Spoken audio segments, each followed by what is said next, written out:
There are over 750 American military bases scattered across the planet. That's not an estimate. That's the official count. And it's likely low. No other nation in human history has done this. Not Rome, not the British Empire, not even the Soviet Union at its peak.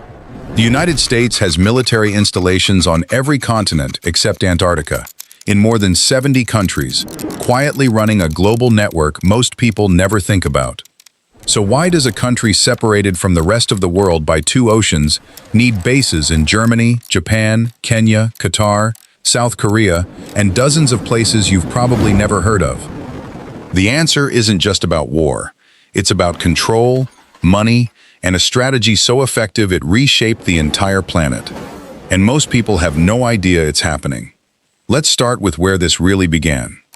Before World War II, the U.S. had a small handful of overseas outposts, mostly in the Pacific. America believed in staying out of foreign entanglements. Then came Pearl Harbor.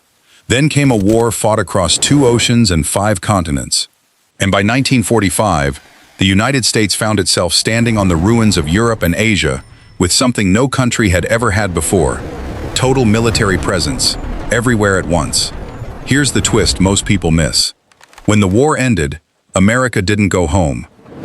Instead of packing up, U.S. leaders made a calculated decision. They kept the bases, not to conquer anyone. The goal was different. It was to make sure no other power ever got the chance to start a war like that again. This is where the story turns strategic. The U.S. built what analysts now call a hub-and-spoke system. Keep troops forward deployed near potential flashpoints, and you can respond in hours instead of weeks. During the Cold War, this logic exploded.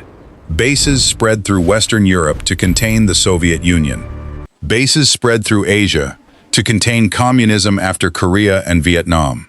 Every base was a chess piece, placed to box in a rival superpower without ever declaring open war. But here's the part that surprises most people. Many of these bases aren't there because America wants them. They're there because other countries asked for them. After World War II, Japan and Germany were rebuilding from total devastation. Neither had a real military anymore. The U.S. offered a deal. We'll protect you, and in exchange, we get to station forces on your soil. For war-shattered nations, it was survival insurance. For America, it was permanent global reach, handed over almost for free. This pattern repeated across the world. South Korea, terrified of another invasion from the north, welcomed American troops. Gulf nations, worried about larger regional powers, opened their land to U.S. bases in exchange for protection. It wasn't conquest, it was a trade, sovereignty for security, land for a shield. And that shield turned out to be extremely profitable. Here's a fact that rarely makes headlines. Many host nations actually pay the United States to keep bases on their soil. Japan and South Korea together contribute billions of dollars a year just to help cover the cost of American troops stationed there. Countries are effectively paying rent to a landlord who's occupying their own land, because the alternative, facing a hostile neighbor alone, is far more expensive. This is where the story shifts from military strategy to raw economics. Overseas bases aren't just defense tools, they're economic engines. A single large base can employ thousands of local workers, inject millions of dollars into nearby towns, and give the U.S. enormous leverage in trade negotiations. Want access to American markets?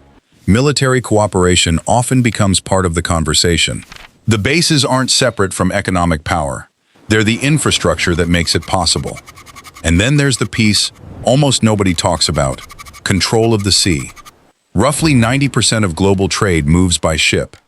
Oil, electronics, food, raw materials, nearly everything you own crossed an ocean to get to you.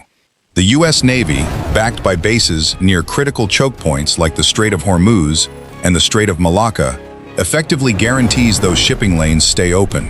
Every country on Earth benefits from this, whether they admit it or not.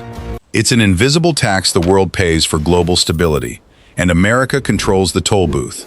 Now here's the turning point that changes how you see all of this.